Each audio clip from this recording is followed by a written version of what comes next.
Welcome to another episode of Out of the Pods. I'm Deepti. And I'm Natalie. And Deepti and I are on our way to becoming pickleball queens. I think I'm already one, to be honest. I'm just kidding. Okay, so Deepti and I played pickleball together like a few days ago. And I've played before. And it was your first time playing, Deepti? No. I played. Was it? I've played many years before. Like it's been. But how like come you didn't know any of the rules? Because I just played. I never played by the rules. I just played. If that makes sense. Like we just like go because I play tennis forever. I follow all the tennis rules, but like when I played with my dad or my sister, it was just like, let's just hit. We're not like keeping score, you know? Oh, when you played pickleball with them, you mean you followed like the tennis rules? No, we didn't follow the tennis rules. We just kind of just played, you know? We never like kept track of points or whatever. We're like, let's just get some exercise in. Oh, you just like hit it back and forth. Yeah, we just played. But I have to say, I'm pretty good. I like it. I'm playing more. You're very good. So we played 2 games and she beat me in both. And then I also scratched up my knee. And that scared me. I was like, the way you were moving, I was like, no, what are you doing? I'm scared. I don't know what happened, but I don't even remember. I blacked out. I'm not gonna reached for the ball and then I tumbled and then I was like, oh, my knee. I know. And I literally just hit it and I turned around because obviously it went into the net. And the next thing I know, you're just on the ground. I was like, what happened? Like, and I have not scratched up my leg since I was like 10. Anyways, so, okay. Dating update. How's your dating life going? My dating life is chill. Remember, I said in this last episode, like, I actually am like loving being single. Being in a relationship seems like a lot of work to me right now. Okay, but well, I mean, like, yes, I'm still talking to this person overseas. Canada guy. Yes, I'm still talking to Canada guy, but it's like, it's perfect because we're both in this space where we have a lot going on personally and like we want to do more out of life than just be in a relationship, which is so great. So we like have great conversations, but also the expectations are set. Like the boundaries are like, okay, right now we're just working on ourselves. So what's like next step with that? Like, are you guys going to see each other soon? Yeah, like he's going to come visit. I have this event thing that I was invited to that is in close proximity to him. So maybe if I do that, obviously I'll see him. But, you know, until then, we're just going with the flow. Some exciting news, though, in the Love is Blind world. So Netflix announced that After the Altar for season 4 is coming out September 1st, which was a surprise to us. We knew it was coming sometime before season 5 comes out September 22nd. Woo, but we were like, oh no, like now what do we recap? Like the ultimatum or After the Altar? Because I'm not going to lie, I don't really like the After the Altar episodes. Like I've never liked even our seasons I didn't like. No, that's what I was going to say too, is like of all the seasons of ATA that have happened, I don't find them to be that like interesting. And so even with our own season, I was just like, whatever, this is just blah, you know? Yeah. It's never like, even my friends and family, they're always like say the same thing. They're like, I'm not as excited about ATA coming out. But, well, because the timing is so off too, because, you know, we've seen the TikToks and we also heard from the cast, they film ATA typically so close to when the show airs. So it's not really an update, even though it comes out like 6-7 months later. It's not a true update to these people's lives. So that's why I don't really enjoy it. That's what was hard about when ATA coming out for our season, like the whole me and Kyle situation had been dissolved so like months prior to that, and then to have to like watch it again and be like, this is so irrelevant, like we've moved on, you know? Same. I remember people were like, oh, Natalie, like move on from that whole Shayna situation. I was like, okay, but it was filmed when it was happening, like when it was happening, so move on from what?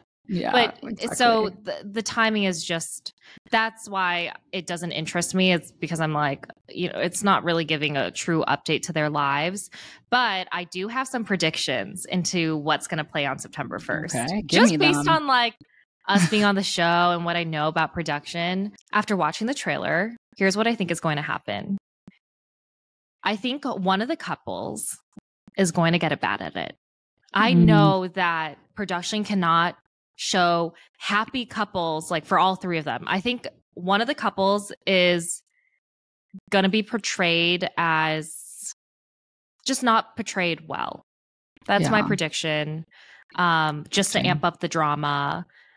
I think that production is either going to save, and when I mean save, like give redemption arcs to Irina and or Micah, because both of them are on Perfect Match. I think I'm excited. I do actually think. Yeah. You know, I know that we were kind of hard on both of them when we were recapping Love is Blind season 4, but I do think that like they really got plummeted on social media. Yeah. And so they do kind of deserve some love if they deserve it. Like if their behaviors have changed, like 100%, I think that they should get a redemption arc. Yeah, that's exactly what I was going to say is I think that watching yourself back, there's so much growth opportunity there. And so I hope that they can just like, you know, we see on the screen now, like them interacting with the people that they were harsh to on the show to like actually be like, okay, I'm sorry for these actions, not just in a reunion setting, because I feel like it was more towards some of the people who didn't get aired on Love is Blind itself. So I'm hoping that they get I hope that they just can like come back and be themselves and be like reflected, you know, on their journeys. Yeah.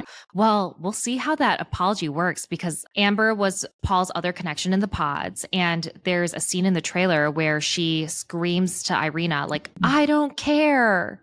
Yeah. So I'm very curious to see what that's about.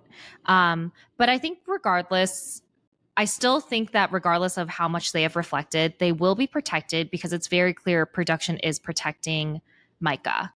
And I think because a big reason for that, is Perfect Match, but also the fact that she has not shit on production even after getting a negative edit. And like producers love those types of reality TV stars who kind of like, what we've heard is like she kind of is very like easygoing as a villain type of thing. And I think Irina's kind of the same way, opposite of Jackie. And so they want to like keep them around. That's interesting because for Irina, I would understand because she has nothing to lose because she wasn't she wasn't really part of the main cast anymore, you know, just that first couple episodes. So for her, I get it. Like, let's just, you know, she wants the opportunity to kind of be on screen again, maybe. But Micah, that's an interesting one. I didn't think about it like that, I guess. But I think she'll be protected. Yeah. Yeah. It'll be interesting. And I do think that, I think that Jackie and Josh, I don't know what kind of edit they'll get because you see Monica, who, spoiler alert, was actually engaged to Josh and they just never showed it on season 4. You see Monica say to someone, I think it's Jackie. What did she say? She says, I don't know how you deal with this man. Woo! Honestly, if I'm being very candid, I think that Jackie and Josh, like they are a good unit together. They don't give a fuck. They're just like, I'm in love. I don't care. Like, it's kind of like them against the rest of the world kind of situation. I don't know. Yeah, but I think that Jackie was spilling so much tea when the live reunion came out that I think that's going to impact her edit if production is holding that against her and they're not going to make them look very good because sorry, that's reality TV. You piss off someone in production, they're going to edit you however you want. And it fucking sucks. I mean, I went through that with my ATA, with producers not liking me. So I could only assume it might hit them some way unless it did hurt her mental health so much that they were like, let's just give them a redemption arc to kind of just go easy. Not make it as hard. Yeah. It's a very complicated, I think, thing when it comes to like editing and relationships with production and how people are shown. Like if you're doing another show and you need to increase your Yeah. likability. I think that all comes into play. So I'm very curious And what ATA is going to look like. This trailer also is like a little dramatic, but who knows, like in the actual conversations that they have, like maybe when Amber's yelling, "I don't care," it's like to a different part of the conversation. Who knows? I just feel like it gets amped up, but I'm excited to see how it all unfolds. What is it? 3 episodes, right? I don't know. 2, 3? I'm assuming it's going to be 3 like the other After the Altars, but who knows? I can never. I feel like the popularity of like After the Altars have been going down, so maybe they won't do 3. But regardless, I'm excited. One of the things I did want to ask our viewers though is we were going to recap the ultimatum. Mm-hmm. Do you want us to do ATA instead of the ultimatum, or should we do both? So just let us know, DM us, because the new season of the ultimatum is out. Yeah, and if we did both, I feel like we just have to do it a little bit later. Because also Love is Blind season 5 is coming out September 22nd, right? Wow, there's a lot going on. Here we go. Lots going on. So we're excited, but yeah, it's kind of crazy, but I'm really excited for this week's episode because we are talking to Ines Tazi from Perfect Match Season 1. I've met her before in LA, and she is just so wonderful, and so we're really excited to talk to her. Yeah. From The Circle, France, and Season 1 of Perfect Match, Ines Tazi, welcome to Out of the Pods. Hey guys, thank you so much for having me. Hi. We're so excited to have you. A lot of people don't know this, but you've already met both of us at some point. Deepti and Ines, I don't know if you both have met, but I've met you last year. Yes, okay. You guys have not met? I met only you, Natalie. That was like at a Netflix premiere, but Deepti, we just, I slided into her DM. In a friendly way. In a friendly way. Yes. Yes. Oh, yes, we did meet. And that was really, really cool because you had finished filming Perfect Match, and I heard through Shane, like your name through him when he came back from filming. And then to finally meet you was like really, really cool. Just because I felt like I already knew you by that point. So it was very interesting. Yeah, I remember, it was just super funny because we arrived, I was with Chloe, and it was right after the first episode dropped, and we're like, oh, Natalie, Chloe, myself. We all have one thing in common. And so, that was a random encounter. Like, imagine going into a bar and seeing like 2 other girls with whom you have the same ex. It's a bonding experience for sure. Yeah. Oh, it was definitely a bonding experience. I was like, I feel like we're part of the same club. And I remember Chloe came up and she goes, is it weird? Like, I'm sorry. And I was like, oh my gosh, don't be. Are you kidding? Like, I think it's kind of cool we're bonded in this way. So it's like that movie. It's like that movie, John Tucker Must Die. Like all the exes come together.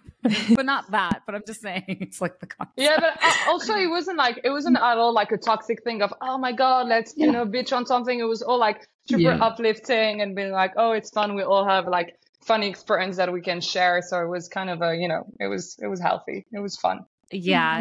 It was so fun meeting you and Chloe. And I feel like we like clicked right away. So I'm so glad you're on this podcast.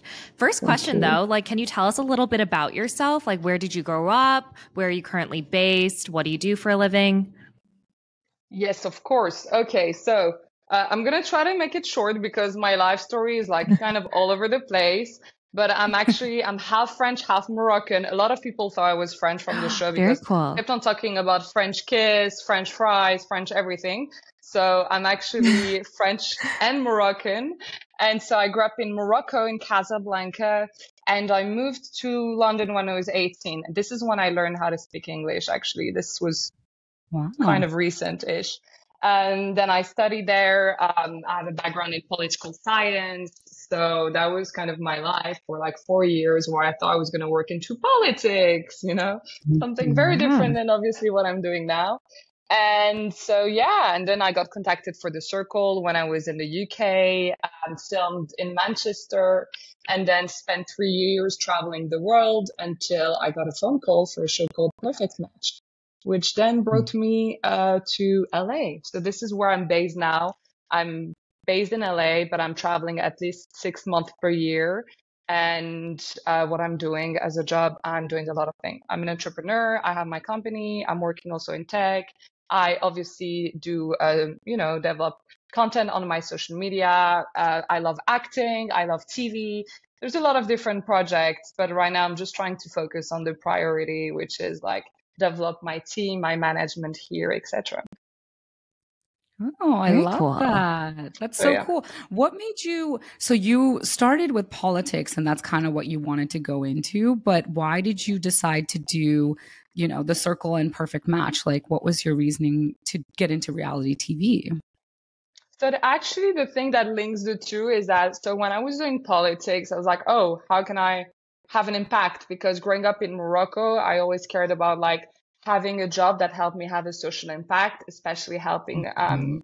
helping women. And so when I was studying politics, I was like, oh, actually, I need to go to the private sector in order to be able to actually have an impact. So that's when I was studying, I started my company, Cult. And the reason why I went on the circle, it was to be able to have, for early adopters and have an audience and share my business and test it with, a community. This was the best way to do it. So I was like, okay, let's do a show. They actually slided into my DM. At the time, I was like a student, an entrepreneur. I was, I had nothing to do with this world. And this is kind of what got me into the circle and Netflix in the first place. I love that. It's interesting. I feel like sometimes everything happens for a reason, and Yeah. maybe the show had to come onto your lap so that you could have the platform to do all these other things that, that you're really passionate about. It gives you that opportunity. That's awesome. 1,000%, not just by having a platform, but also by connecting with like-minded people who look at your work or your Mhm. interview and be like, oh, I've done this. And this is what I love, is to be able to then work with another, photographer, NGO, people who are like, care about similar things than I do and work together. And that's like the power of social media. It has a lot Yeah, of bad stuff, yeah. but that's a part of the good stuff. Hear No, we that. know it too well. Yeah, I was like 100%. We understand that. So, how did you start casting for Perfect Match season one? Because I feel like most of our listeners probably know you from that show. And it's so different from The Circle France. And I feel like that was the first time I feel like they pulled in like a a non US, UK based type of show into, kind of like the Netflix world. Yeah, so that's a very good. Even myself, I was like, guys, are you aware that I'm like from Netflix France? Am I the only one who's gonna jump in this? I think honestly, that Netflix initially for Perfect Match, they were thinking about taking people from the show all over the world. That was what they Mhm. wanted. So I think they were looking at shows in India, shows in Latin America, etc. And I think they decided to just go with US. And since they casted me in the process, and somehow maybe they like the fact that I was a hopeless French romantic, and I guess that is something that everyone is. We're all a little bit a hopeless romantic somewhere inside of us. I mean, hopefully. And so for that reason, I guess they decided to just put a new face, and I think that's like looking back. I think that was the funny thing for people to watch, is that I was that girl that has zero connection. So in a way, they could relate to me. Like, imagine someone who doesn't know anyone, who's not a part of this world, just like a random person walking in this house with all those massive Netflix celebrity. How would you cope? And I think looking Yeah. back, this is probably why I was put there, is like that baby like French lamb walking in the forest and just trying to survive. You did a good job surviving. You did great. Yeah. I feel like you were very like genuine on the show because you couldn't like build strategies before coming on or like, like have alliances. And so I loved watching you on the show. Speaking about just coming from those two worlds, like Netflix France and then being on an international, more of like an international show. Dating on Perfect Match, is it like very different than it is in France? I know it's like obviously a show format, but just making connections with guys, like, did you feel like, wow, this is really different than connecting with guys in France? That's a good question. I think like the thing that where I can find a parallel between the US dating on Perfect Match and in real life in the US is that the courtship situation, the first few weeks, the first few hours you meet someone, it feels like there's a lot of game in the US. There's a power dynamic, Mm. who's winning at what, who's showing a bit of vulnerability. Like it's some kind of freaking Hunger Games of like, you cannot, you gotta be always like seduction, who's leaning into it the most. And I'm like, oh my God, like, how do I cope with that? I'm like, it's like so complex. And I feel like Mhm. In France, the courtship is a little bit more about seduction. And it's much more Mhm. about, like I want the other to like love. I want the other to, I want to get to know each other. Like you're going to like someone. And let's say the first few weeks in France, when you like someone, you're going to try to spend a passionate few weeks, get to know each other, have fun, go to the museum, love, get to know each other and live this passion as much as possible. Which sometimes is frustrating in the US because the first few weeks it feels like this is the game. Don't show that you like the person. Yes. Don't show Yes. vulnerability. Play the game. Like you're the player, I'm the coach. And like, let's all just be, coaches or I don't know, Yeah. just have fun. I I feel like our generation really doesn't, they see like showing care and affection as a weakness sometimes. Like, oh, I'm not going to make that first move, that type of thing. But did you see a difference in like Morocco versus France at all? Like, is Mm, there a cultural difference there?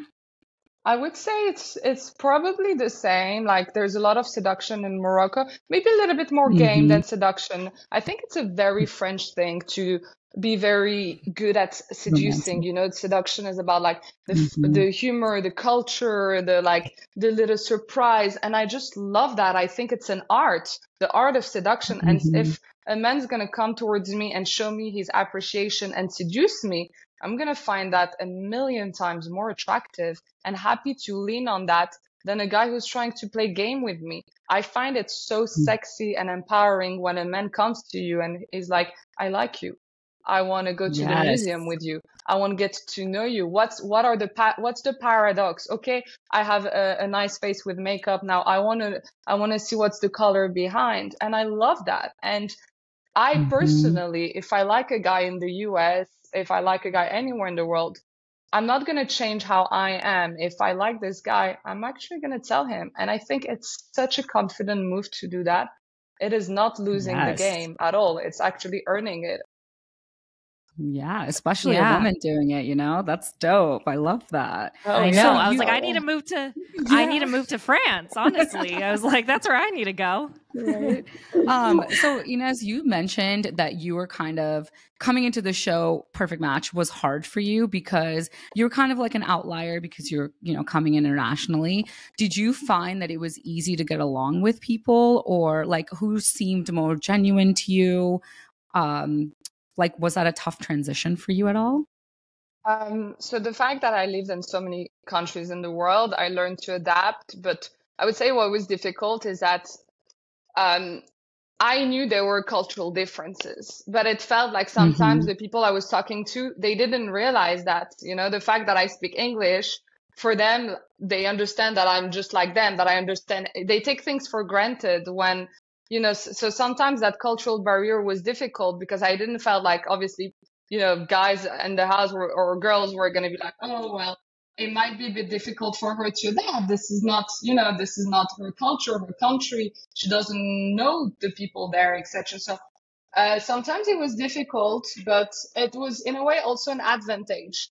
Understanding more of the people I was with than, I was understanding them more than they could understand me. So, it was also an advantage to understand that, especially when it was starting to heat up and you had to survive. But yeah, so honestly, there were some people who were just so, I clicked with this, like no matter the cultural barrier.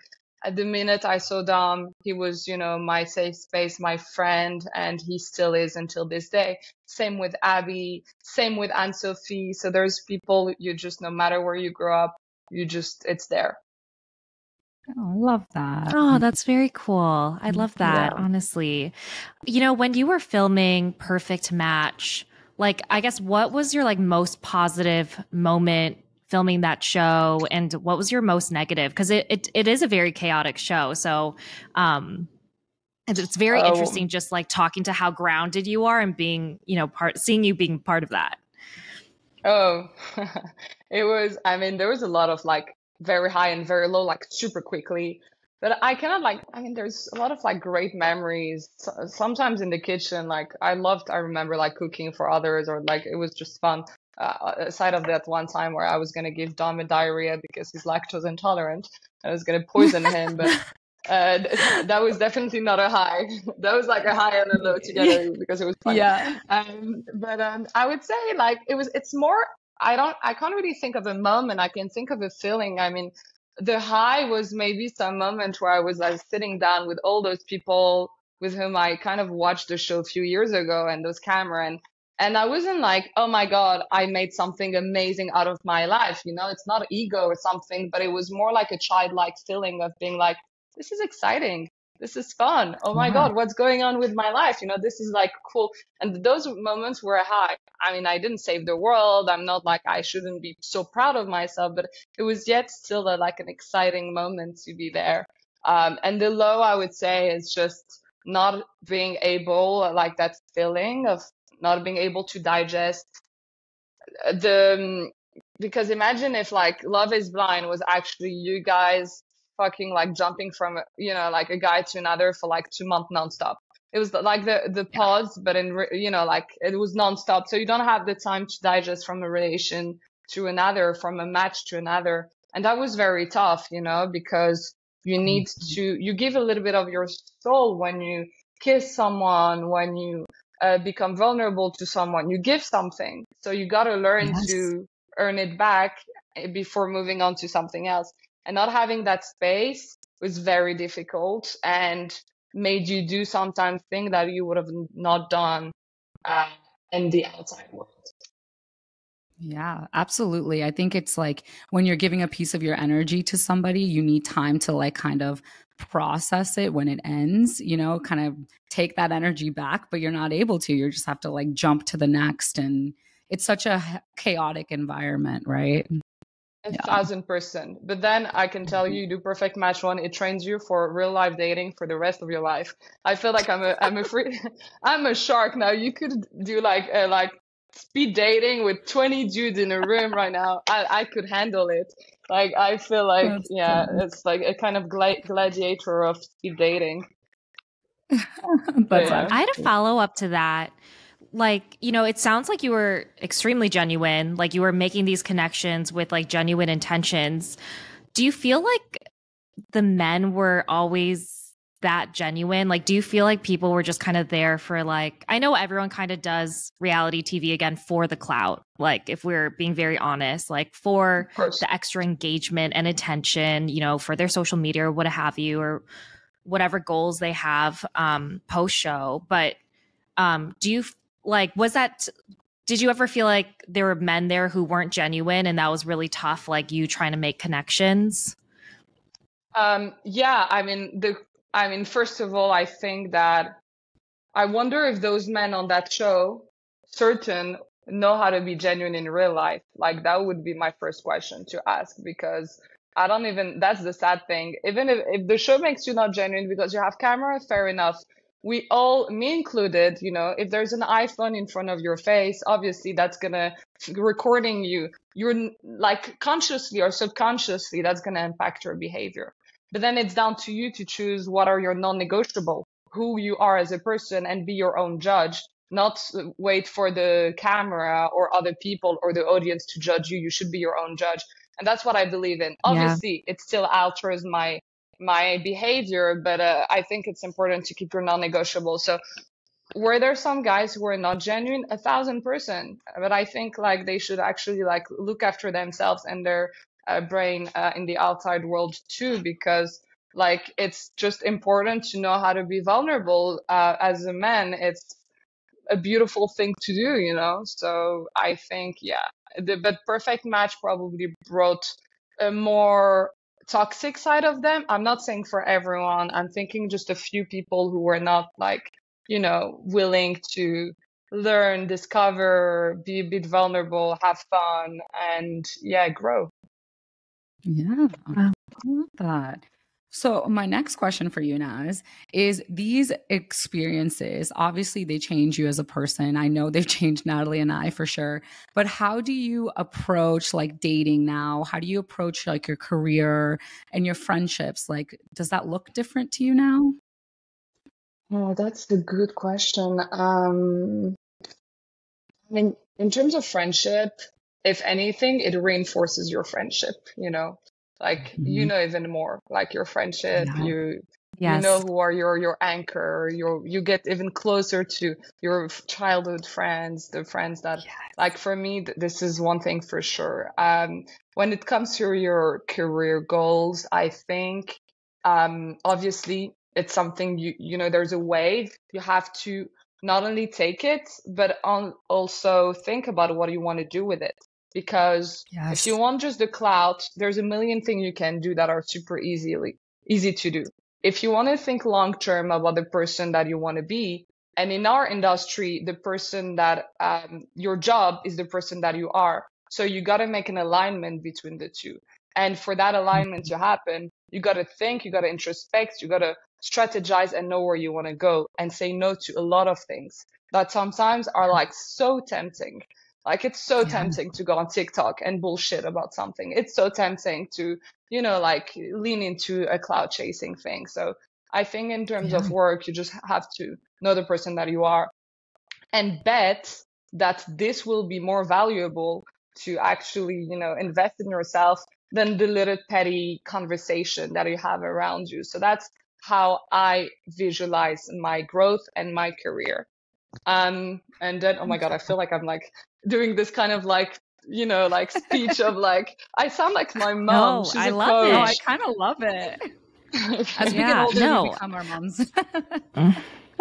That's sweet. But it makes sense because I feel like I think that there is this like negative perception that when people do reality TV, they get kind of dumber. They just are like this like clout chaser and they just now don't have, like more, their depth is missing. But I don't think that's the case. I think you could learn so much because it's not like we're people who just faked it for the cameras. Like we took things away from our experience. So I love hearing you talk about those things, about like how, how it does change the way you date and how, it does change the way you look at friendships and realize who are your real friends and who are they not? And then also your career, like how you take advantage of that to like, because many people probably don't understand us being in like entertainment per se, but it's not this easy thing. It changes the way, like in terms of how you work for yourself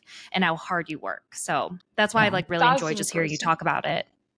And you ladies are actually an example of what I just said. Like I recognize myself in you in the sense that you did the work introspecting. Like maybe you haven't done everything perfectly. I haven't done everything perfectly either, but like like you're trying to like introspect and find an alignment and be like, you know what, I want my career to go where my head and my heart is, and I'm trying to go in that direction. And this take a lot, and this is not easy. It's so much easier to lean into the bullshit, so much easier. And most people would have done that. And I mean, I believe you can be fun, you can be entertaining, you can be sexy, you can be without having to lean into the bullshit. That's genuinely what I believe. Like bring added value to reality TV, bring stuff that people can look up to.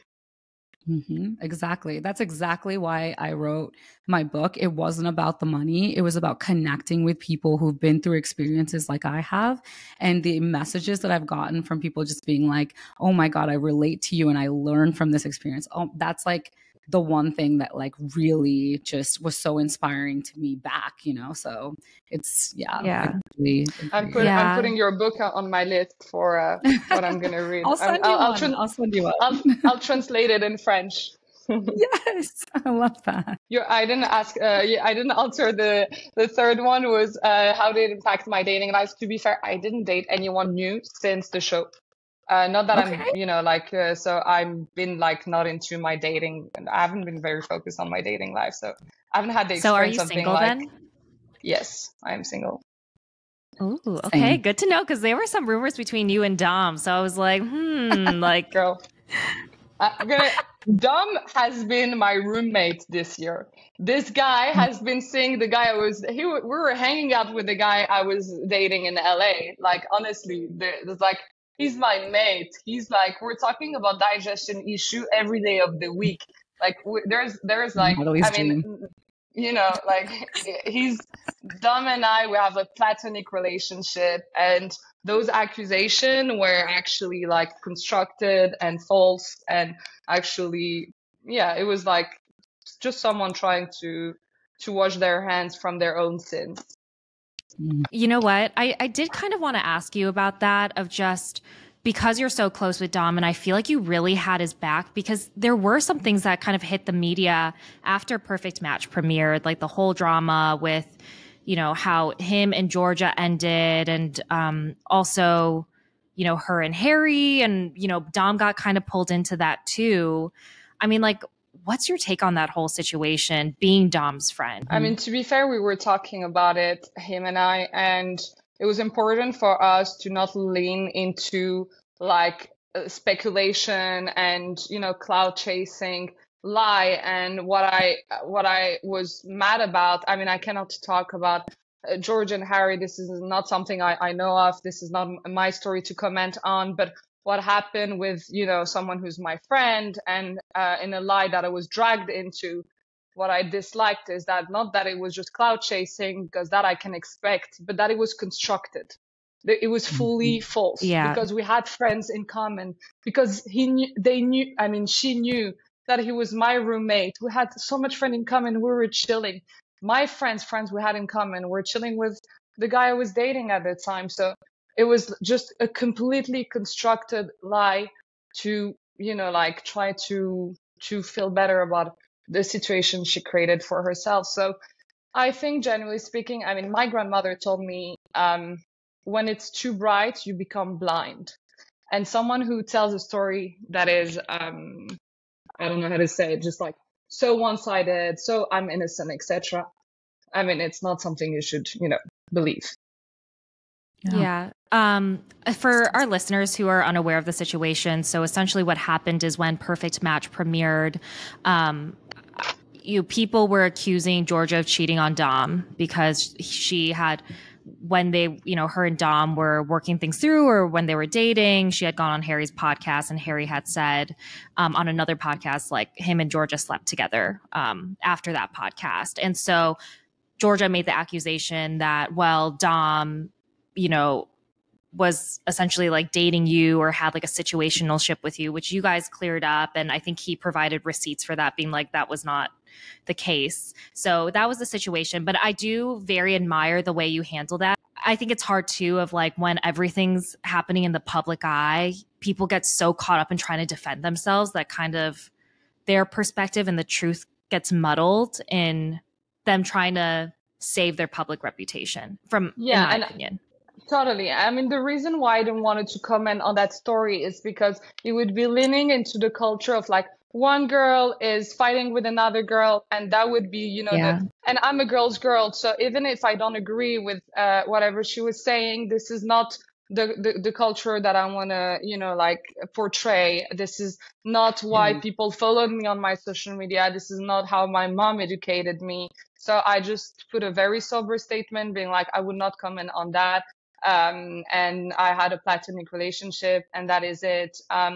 Like on my day to day, I want to look up to, I don't want to look at small petty stuff. I want my day to day to be inspired by, I don't know, like Michelle Obama, or I don't want to be thinking about like, I want to think about my higher self and growth, and I don't want to be thinking about small stuff. But I'm not gonna lie, I'm also human, and I'm a Leo, and I felt like defending my Dom is my best. So many times I wanted, I had like, I'm a boxer too, like I wanted to, in my head, like I wanted to fight back, but I had to restrain myself because I have my little cousin who's 18 years old. She's following me on my social media. I have all those young women looking up to me. And I want to show that there's a different path in reality shows, different way to deal with stuff, and different way to gain attention that aren't just about speculation. Yes, absolutely. I'm in that boat 100%. When all the shit was going down with my ex-fiance, I was just like, I have to stay quiet. Like, I don't want to add to the hate, but like, I just want to be silent and just like get through it. So hard. It's so hard. Like, to the core of you just want to defend yourself. Yes. But it's like, it's not worth it. I'm the opposite. Like oh man, like Deepti knows it best. Like if you poke me, or if I get like, I'm like calm when you poke me and I go 0 to 100. Like I'm like, there's no stopping me. So I wish I had the mindset of you, Ines, or like I could sit there and think and be like, this is why I have to be the better person or take the high road, because it's really tough in the public eye, especially when people are lying. Yeah. So it's so completely tough. Get it. It's honestly like, I don't know how I hold it together. I think Dom influenced me. Because he was like, I spoke to his mom. We were talking about like a lot of things about, how the culture needs to change. And I was really trying to focus on the higher purpose. But I was like, God damn, I want to be mad. This is so wrong. Like, how can I not express myself? I'm right. But then you gotta think of your mom and your higher self and just suck it up and go to yoga or do something. For me, it's always, the people who are closest to you know who you really are. And then the public people, the people who resonate with your energy, those are the ones that are going to be attracted to you. So you bring in the right tribe. That's how I think about it. The rest of them, whatever, you're misunderstood. I'm like, whatever. It is what it is, but But question for you. Yeah, exactly. But so do you have any guesses on who you think are going to be who's going to be on Perfect Match season 2, or like what's your fantasy, league of Perfect Match look like to you? Who do you want to see on? Wow. And first, what tells you that I'm not on season 2? True. Which information do you have? I don't. Hey, let us know. I might be right there in Panama filming. And no, I mean, who's going to be on season 2? That's a good question. I don't know who they bring from season 1. I think they did such a killer casting. I'm not, talking about myself, but like with the other guys, So I don't know, but I would love to see also people from, like, I think it's so fun to mix like people that you love from shows with people that you don't actually know, because, because it's so relatable to be like, oh my God, like, I can identify with that person. But I don't know, like, to be fair, I would love to do a Perfect Match with only ladies. Only ladies. We're going like, I don't know where, and we're like sharing on like dating tips and hating on people. And imagine like just a random bar somewhere in, I don't know, let me guess the state, Wyoming, and you have like 20 girls from Netflix, celebrity, Wyoming. like I don't know where I thought about Alaska or something, and then just you walk into a bar with 20 Netflix women celebrity and discover the world. I just think I would love to see more of like fun, woman driven, like empowering, fun dating show that focus a little bit more on the ladies. That sounds really fun. I think Netflix we should pitch that to Netflix. What I really loved about Perfect Match season 1 is the fact that you were on it. So I really hope season 2 pulls from like more, coming from like a US show, like more international shows, like people from Love is Blind Brazil, people from Love is Blind. Like I know Love is Blind UK is coming out, Japan. That'd be cool. Like I would love for people to be pulled so that you could have like a real like international mix of different people from different cultures, different dating styles, maybe like bringing people together that they could have never met without that type of environment where you're flying people into one villa. But I also hope that there are, like quote unquote villains that really do deserve like the redemption arc type of thing. Like they were just edited in a negative way, and this is kind of their chance to show their real personalities or their growth. That's who I hope is on there. Yeah, I do that's have a cool. few people in mind when you're saying quote unquote Redemption. Yeah, I was like, I don't know. Yeah, who if do you it'll think be a redemption? Who do you think deserves the redemption arc that should go on Perfect Match? That's a good who would question. honestly, like me, I'm someone who's I mean, obviously now she's engaged and happy, but often people think that Francesca is not a good person. That is not true.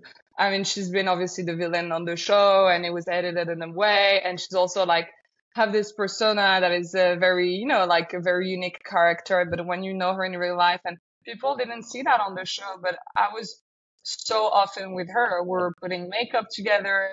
And she was very kind to me. She's kind to kindness, and she's incredibly Aw. strong to strong people. So I think she's a very kind soul and a generous one, and she's here to help when needed. So I would have loved, for people to know that, because I personally know that.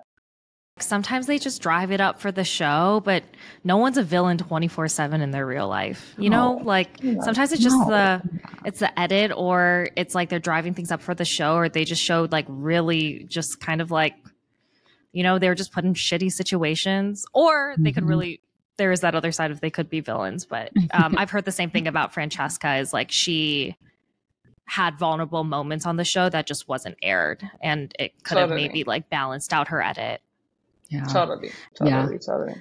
So the concept of like the circle, France, and Perfect Match, they're a bit different. One is for strategy and the other is to find love. If you could do any show, either one of those shows again, which show would you pick to do?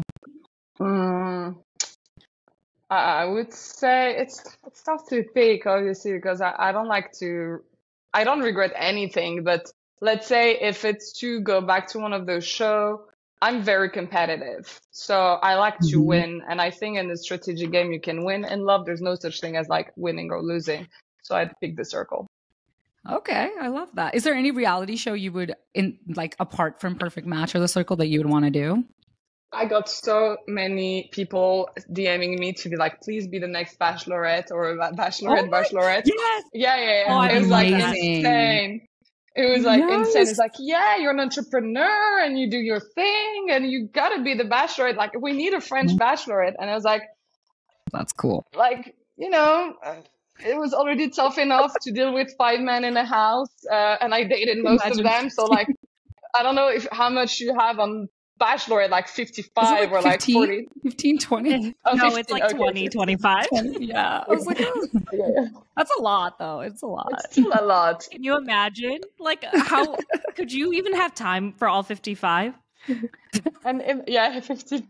And 15 American is probably the equivalent of like 45 French men in terms of like the exhaustion. I'd be like, that is too funny. We have a quick little game we want to introduce with you. It's like it's a rapid fire game. It's called Is It an Ick? Is it a what? So you're gonna tell an ick. Is it an ick? Do you know what an ick an ick? is? Okay. Ick, yeah. An ick. Yeah. I've heard. Is it Nick? I was like, oh, Nick from my show. Like, I was like, no. Could you imagine? I don't want to play this. I don't want to play this game. That's funny. Yeah. So whatever comes to your mind, really quickly, you can just be like, "That's an ick" or not. Okay. This is gonna be fun. Has a beard. Love it. Yeah, same. I love it. That is not an ick. Same. Some people don't like it, I like it. It's exfoliating. Yeah. Wears a backwards hat.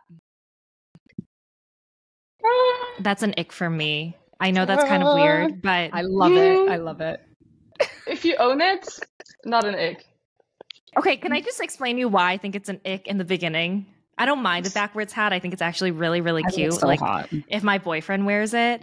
But the reason why it's an ick for me is when a guy is wearing one in a dark bar and he just wears one all the time. Because I'm like, what are you hiding under there? Like Voldemort, like from the movie where he's hiding under. I mean, it comes off eventually.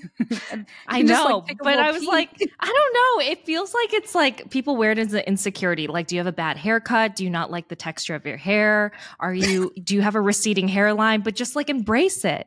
no need to Okay, cover it with a backwards we're hat. never gonna bring Natalie to a ski station where everyone's wearing beanie. She's gonna be like having PTSD looking at Yeah, everyone around me. exactly. Like, oh Ooh, I my god. You're like, what's love a under those beanie. hats? I love a beanie. Okay. Next one, shaves his legs. Oh, no. Ew, how do I exfoliate Yeah, them? No, massive ick. Sorry, like I want to be open-minded, but I love the Yeah. primitive nature of whatever. That's a personal preference. Sometimes if you're a swimmer, you gotta shave it. But other than that, that's a no-go. But I think it's kind of an ick too.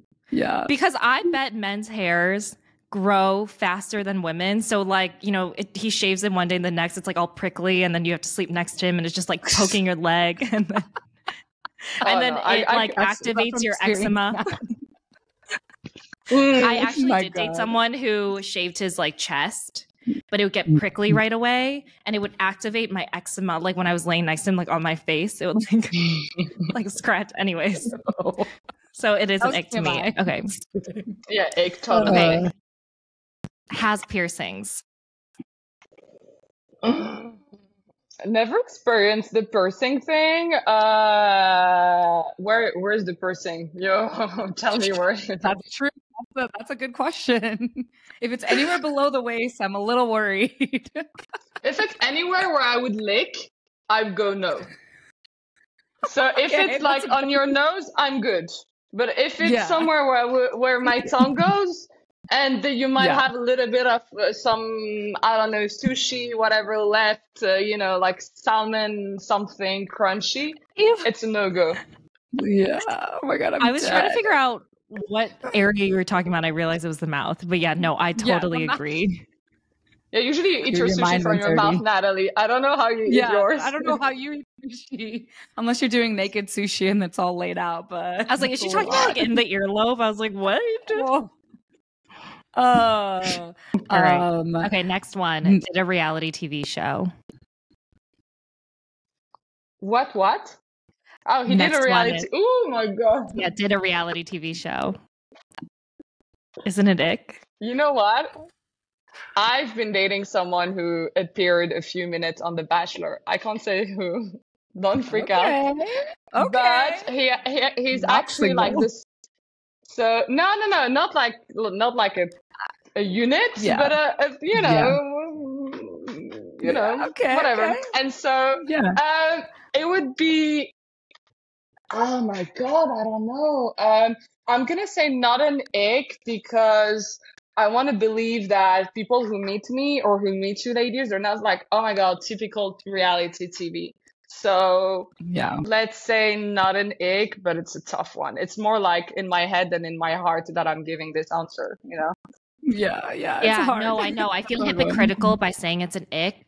For some reason, it feels like an ick to me now after dating people in reality TV because I'm like, there's a certain personality type that like loves like where you have to do reality TV. You have to be like, I can do this or like, and I don't want someone who's like the same personality as me. I don't know if that makes sense. Yeah. Yeah. No, there's I'm something with you. special about people. Yeah. Who get on reality TV, right? And I think it's like, on one hand, it's nice to be with people who understood, what you went through. But on the other hand, I'm with you, Natalie. I love fire goes with water and I like to balance things out. And usually when you're on a reality TV, often you're fire before or you become fire after the experience. You just don't have the choice. Yeah, exactly. You're doomed. Okay, next one. Post shirtless pictures on his Instagram. Imagine I'd start posting my photo with my bikini being like, it's a bit of it's a weird one. No, I would say the ratio, if you post one every 10 photo, and honestly, I'm saying that about guys, girls, etc. I mean, you do whatever you want. You post as many bikini you want, etc. But me personally, if someone put that forward a lot, in my brain, what I receive is, they put a lot of value into that and not into other things. So although it might not be the truth, my brain will perceive that information. So it will be an ick if I have to be honest. Yeah. I like that. It's all about balance. Yeah. Like Okay. a few here and there. I agree with that. A few I like that. I don't think it's like a general ick. The reason why it's an ick to me is because I don't do it. And so I was like, I don't know. I don't think I would date someone that just like puts a shirtless photo out there, but you're right, like time and time again. They're working so hard to get that body. So it's like, you know what? A little gym selfie, like a little post, like a little mirror picture at the gym. I'm like, yeah, okay. I don't mind that. Here and there. It's nice to know, you know, like, but here and there, yeah. Yeah, exactly. Okay. Last one. Last one. Gets fillers. Oh man, who gets fillers? Well, I would say not an ick, because I want to say that it's possible, you know, for like women, we do so much thing for our beauty that if a man is doing that in a very tasteless way, girl, I'm sure like Brad Pitt, Leonardo DiCaprio, and Matt Damon, those guys, like between their films where they look like depressed 50 years old to the moment they're in a red carpet in Cannes, they're doing stuff, but they're doing it smartly. So I think in all fairness, they're allowed as well to do the little tweaks. It just, in my opinion, have to be done in a tasteful way and not in an obsessive way. But that for me is same thing for women and men. Don't, you know, the problem with fillers is not the fillers itself, but it is the obsession about it. So if he doesn't really care, one every blue moon, I'm chill with it. Yeah, I agree with that. Yeah, if they're doing it tastefully and, you know, it's not overdone and it's not like, you know, an addiction, I was like, yeah, I'm good at it. If you want to improve the way you look, improve the way you look. I love it. Okay. Voila. Okay. All right, Ines, one last question for you. Tell us what your future goals are. What are some of your upcoming projects? Any advice you want to leave our listeners with? Oh, two-part question. Oh, wow. Yeah, you know, two-part question.